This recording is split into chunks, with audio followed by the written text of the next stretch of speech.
tetap berusaha ikhtiar, madu terus, pantang mundur. Artinya yang terbaik yang harus tetap kita lakukan. Karena kita walaupun usaha gagal pun itu sudah dicatat sama Allah Subhanahu wa Ta'ala. Tapi karena kita yakin bahwa kita insya Allah sudah tercatat salah satu ladang amal, insya Allah akan berjalan terus.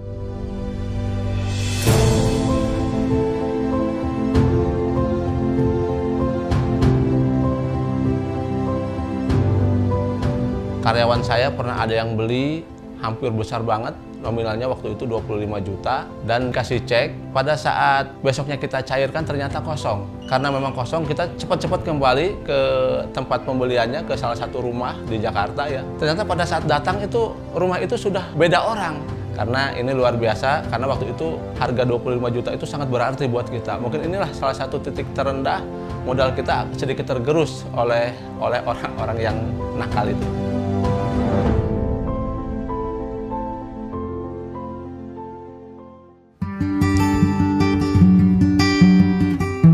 Assalamualaikum warahmatullahi wabarakatuh. Nama saya Sri Hidayat. Sahabat-sahabat perlebahan biasanya manggil Pak Sri boleh, Pak Dayat juga boleh. Usaha madu saya adalah madu murni dan turunannya. Madu murni itu madu spesifik bunga ya, ada dari bunga randu, rambutan, dan lain-lain. Sebenarnya saya dulu adalah karyawan di salah satu perusahaan madu ya. Saya dulu itu bergerak di dunia marketing. Saya waktu itu ditarget 50 agen per bulan dan dikasih target 3 bulan, jadi harus saya siapkan itu sekitar 150 agen untuk selama saya kerja di sana. Singkat cerita, karena waktu itu saya semangat banget, agen yang 150 itu berhasil saya raih itu tidak sampai 1 bulan. Karena waktu itu waktu masih panjang, saya mencoba-coba ada kegiatan lain, dan ternyata di IPB itu ada kegiatan budidaya lebah madu yang persis saya lakoni saat kerja. Singkat cerita, saya kerja di sana dan dapat ilmu, tentunya dapat perbekalan lain-lainnya. Salah satunya adalah dapat perbekalan koloni lebah sebanyak 50 kotak waktu itu. Singkat cerita, karena saya bingung menjual madu tersebut, saya coba tawarkan ke bos saya di tempat perusahaan. Waktu itu ternyata dihargai sangat murah sekali. Tapi sebenarnya bukan murah. Ternyata dari petani itu memang segitu harganya. Baru saya di situ terbuka. Karena waktu itu hampir 3 kali lipat harga yang saya jual.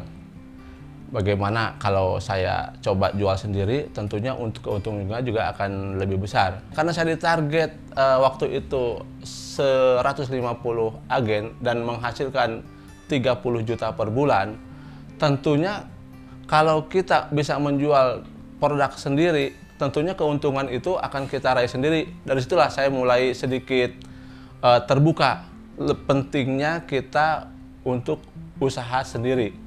Jadi dengan usaha sendiri tentunya hasil yang akan kita capai juga tentunya mungkin buat saya dan keluarga. Walaupun sebenarnya saat itu tantangannya sangat luar biasa, terutama dari istri, dari keluarga, karena kita saat itu masih ada di zona yang nyaman. Istri juga kerja jadi guru dan saya jadi marketing. Kalau dikumpulkan berdua itu sebenarnya sudah di zona nyaman, masih ada lebih buat yang lain. Tapi karena kalau melihat gaji saya, mohon maaf, waktu itu hanya 1,5 juta, dan sebenarnya waktu itu besar, dan pendapatan saya 30 juta.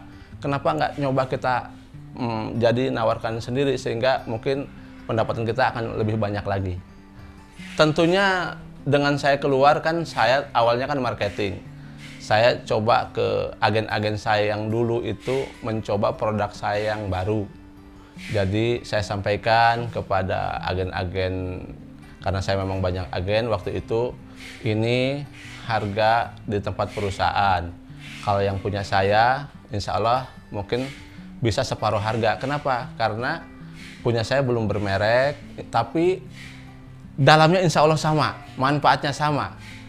Makanya dengan bicara seperti itu, biasanya rata-rata mereka, saya nggak ngelihat merek, saya ngelihat yang jualnya, dan isinya sama. Kalau isinya sama, saya akan cari yang lebih murah kalau memang sama. Ternyata responnya luar biasa, Sehingga waktu zaman saya masih kerja, antara gaji saya dengan sampingan saya menjual madu dalam botol belum berlabel, ternyata penghasilan itu lebih banyak yang belum berlabel.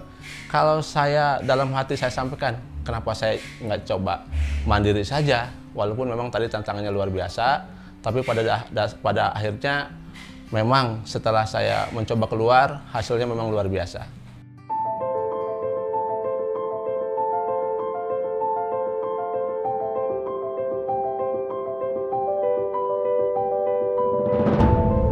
Karyawan saya pernah ada yang beli hampir besar banget, nominalnya waktu itu 25 juta, dan kasih cek. Pada saat besoknya kita cairkan ternyata kosong. Karena memang kosong, kita cepat-cepat kembali ke tempat pembeliannya, ke salah satu rumah di Jakarta ya. Ternyata pada saat datang itu rumah itu sudah beda orang, udah ganti orang. Dan kata yang orang itu, ini rumah saya Pak, ini ada orang yang sewa di sini cuma 1 minggu. Jadi hari kemarin itu hari terakhir mereka itu nyewa rumah kita. Ya sudah, setelah tahu kita bahwa mereka itu sudah pergi dan ceknya kosong, berarti itu mereka akan nipu.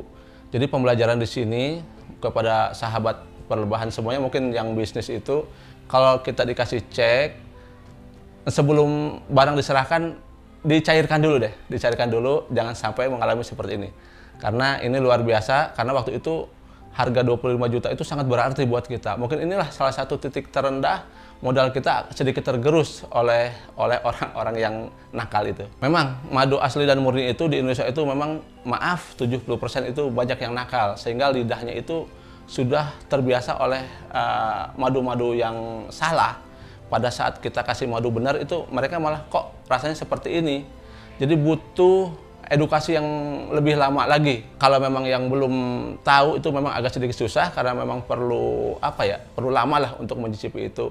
Minimal pendekatannya satu, mungkin maaf, yang jualnya mungkin alamatnya jelas, gitu kan, bisa diuji ke lab atau sekali-kali ikut panen. Saya kira kalau kami biasanya yang tawarkan seperti itu, supaya mereka lebih yakin bahwa madu kita itu murni, itu kita tawarkan itu, ikut panen dengan kita supaya standarnya jelas.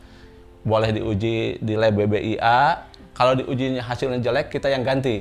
Artinya kita serius bahwa madu kita itu betul-betul madu murni, dan boleh datang ke tempat kita. Dengan datang ke tempat kita itu, mereka akan lebih yakin lagi.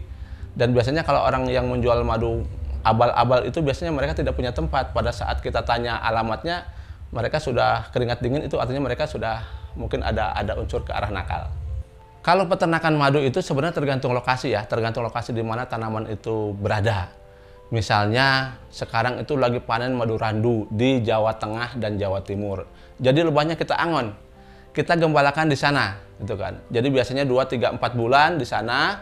Setelah itu kita pindah lagi ke, nanti dari sini itu arahnya ke karet dan rambutan. Jadi 1 tahun itu petani peternak lebah itu sudah tahu jalurnya, sudah tahu alurnya kemana setiap tahunnya. Jadi kita kayak sekarang dari Randu nanti ke Subang itu tempat pos-pos itu mereka sudah tahu masing-masing tempatnya.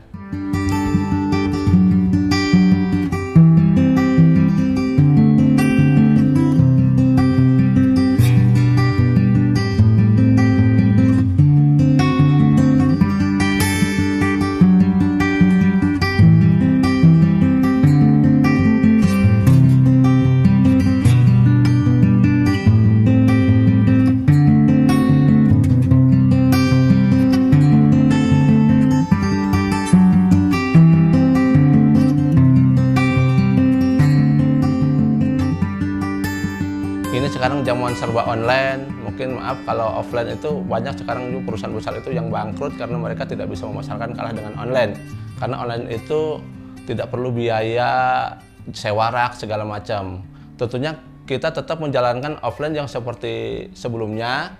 Nah, sekarang ada karyawan-karyawan kami yang mungkin tidak gaptek, mengerti tentang IT, saya terjunkan di dunia itu. Jadi kita offline jalan, online jalan. Jadi sekarang itu kemana-mana kita kirim. Jadi artinya sekarang pemasaran itu insya Allah malah lebih banyak dengan adanya online ini. Alhamdulillah, minimal kita tidak ada PHK untuk karyawan, bahkan ada beberapa kita untuk ada penambahan karyawan di masa pandemi ini, ada 2-3 orang yang kita rekrut gitu kan. Jadi alhamdulillah malah karyawan jadi tambah. Sebenarnya tentunya kalau bisnis itu bisnis apapun juga ya, kita maaf kalau untuk muslim tentunya kita kan tiap hari itu sholat 5 waktu. Pada saat sholat itu kita cobalah menengadah ke langit, minta sama Allah, minta petunjuk dan berdoa. Inilah sebenarnya yang paling penting, yang kadang-kadang orang agak lupa ya. Semakin kita kencang dikasih rezeki sama Allah, kalau bisa mah semakin ditambah doanya.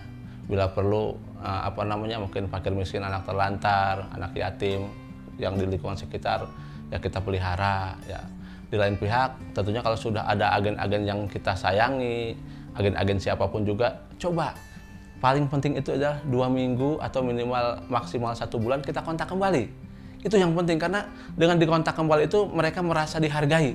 Yang nggak beli itu bisa beli, yang mau beli bisa tambah beli. Itu sebenarnya 3 aja itulah. Kita berdoa sama Allah, ya kan? Jangan lupa mungkin sedekah.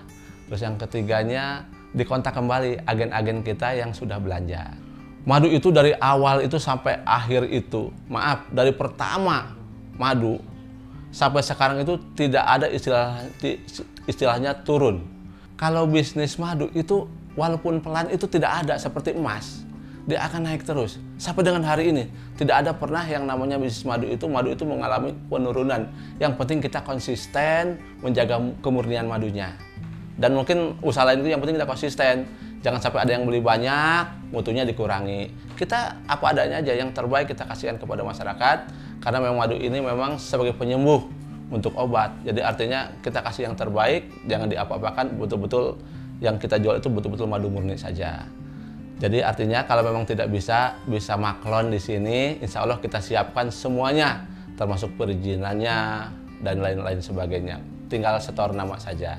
Ya tentunya suka duka itu artinya pada saat kita ibaratnya namanya mau buka usaha itu, ya babat hutan itu memang agak sedikit repot ya.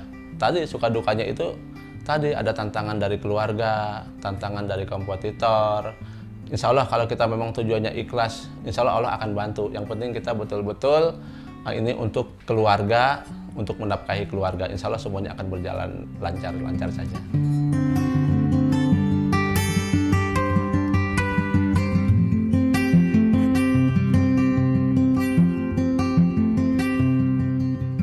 Apalagi sahabat semuanya mau lihat-lihat tentang madu mutiara, mungkin bisa kita datang ke kantor kita di Komplek Casa Sarosa, Jalan Puri Tunggal, atau bisa WA atau chat ke nomor admin atau ke nomor saya juga. Bisa di chat di 0813 1521 2127. Nanti bisa kita ngobrol lebih lanjut apa yang diinginkan. Mudah-mudahan saya ada waktu bisa kita ngobrol. Kalau misalkan nanti ingin lebih yakin lagi, bisa datang ke tempat kita. Kita terbuka 24 jam.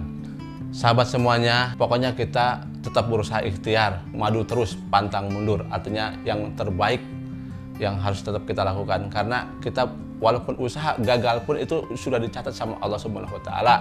Tapi karena kita yakin bahwa kita insya Allah sudah tercatat salah satu ladang amal, insya Allah akan berjalan terus. Kalau tidak mengerti tentang lebah bisa datang ke sini. Tentunya teman-teman mungkin ada di daerahnya punya potensi apa, itu yang dikembangkan. Tujuan kita itu insya Allah kalau baik untuk keluarga baik, Allah akan bantu. Jadi madu terus, pantang mundur.